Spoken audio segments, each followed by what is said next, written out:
Audio Jungle.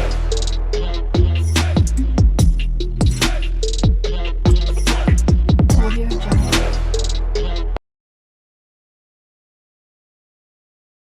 Hello everyone, ఎలా ఉన్నారు అందరూ? Welcome back to our channel Sai Shruti makeup and vlogs. ఈరోజు recipe సేమియా ఇంకా శనగపప్పు సగ్గుబియ్యంతో చేసిన ఒక స్వీట్ రెసిపీ అయితే చూసేద్దాం. సో ఈ రెసిపీ అయితే బెల్లంతో చేసాము, రెగ్యులర్గా షుగర్ కాకుండా బెల్లంతో. సగ్గుబియ్యం అండ్ శనగపప్పు ఒక 1 అవర్ పాటు నానబెట్టుకోవాలి. ఒక కప్ అయితే తీసుకోవాలి. సో శనగపప్పుని కుక్కర్లోకి తీసుకొని ఒక 2 to 3 విజిల్స్ వచ్చేంత వరకు పెట్టుకోవాలి.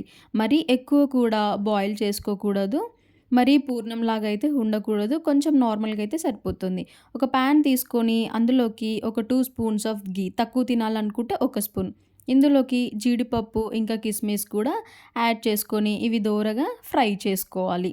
ఇలా ఫ్రై చేసుకున్న తర్వాత ఇవి వేరొక ప్యాన్లోకి తీసుకొని సేమ్ ప్యాన్లోకి మళ్ళీ 1 స్పూన్ గీ వేసుకొని మనం సేమియా అయితే లైట్ బ్రౌన్ కలర్ వచ్చేంత వరకు ఆ గీలో సేమియాని కూడా ఫ్రై చేసుకోవాలి.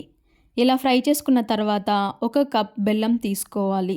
కొన్ని వాటర్ యాడ్ చేసుకొని బెల్లం మొత్తం కూడా మెల్ట్ అయిపోయేంత వరకు హీట్ చేసుకోవాలి. బెల్లం అయితే నేను 1/2 kg తీసుకున్నాను. ఎందుకు అంటే 1 కప్ శనగపప్పు, 1 కప్ సగ్గుబియ్యం కూడా తీసుకున్నాను అండ్ 2 కప్పుల సేమియాను కూడా తీసుకున్నాను కాబట్టి క్వాంటిటీకి సరిపోవాలి టేస్ట్ అని అంటే నేను 1/2 kg అయితే తీసుకున్నాను. ఇప్పుడు పప్పు మంచిగా ఉడికిపోయింది. సో ఇలా హ్యాండ్తో టెస్ట్ చేసి ఓకే మనకి బాయిల్ అయిపోయింది చాలు ఇంకా అనుకున్నప్పుడు తీసుకోవడమే. ఇక్కడ బెల్లం కూడా మొత్తం మెల్ట్ అయిపోయింది.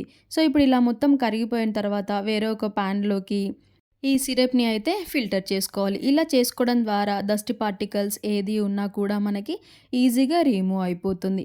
సో ఇందులోకి నేను ఇప్పుడు ఒక 2 గ్లాసెస్ ఆఫ్ వాటర్ అయితే యాడ్ చేసుకుంటున్నాను.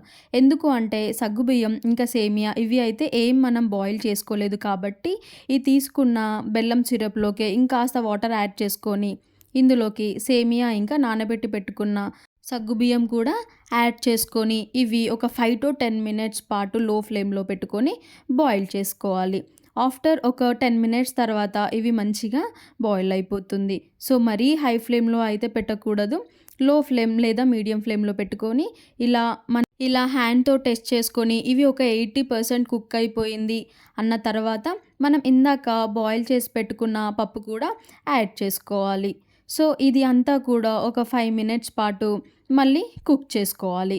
ఇందులోకి టేస్ట్ అండ్ ఫ్లేవర్ కోసం యాలకులు పౌడర్ చేసుకొని కూడా యాడ్ చేసుకోవాలి. సో ఇప్పుడు ఇందులోకి క్వాంటిటీని బట్టి 1 కప్ లేదా 2 కప్ బాయిల్ చేసిన మిల్క్ అయితే యాడ్ చేసుకోవాలి. మనం బాయిల్ చేయకుండా డైరెక్ట్ మిల్క్ యాడ్ చేస్తే అది బాయిల్ అవ్వడానికి చాలా టైం పట్టినప్పుడు ఇంకా సేమియా, శనగపప్పు, సగ్గుబియ్యం ఇవన్నీ కూడా ఎక్కువ కుక్ అవుతుంది అండ్ ప్రాసెస్ కూడా చాలా టైం పడుతుంది. సో కాబట్టి మనం ఇక్కడ ముందుగానే బాయిల్ చేసి పెట్టుకున్న మిల్క్ కూడా యాడ్ చేసుకోవాలి. ఇవన్నీ యాడ్ చేసిన తర్వాత ఒక 3 to 5 మినిట్స్ కూడా మనము లో ఫ్లేమ్లో పెట్టుకొని కలుపుతూనే ఉండాలి.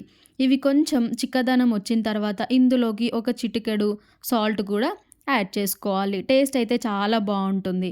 సో ఇది ఇలా కొంచెం చిక్కబడిన తర్వాత మనం ఇందాక గీలో ఫ్రై చేసి పెట్టుకున్న డ్రై ఫ్రూట్స్ అన్నీ కూడా యాడ్ చేసుకోవాలి. ఇక్కడ ఓన్లీ బాదం, కాజు, కిస్మిస్ ఇవే కాకుండా ఎండు కొబ్బరి కూడా పీసెస్ లాగా కట్ చేసుకొని వేసుకుంటే టేస్ట్ అయితే చాలా బాగుంటుంది.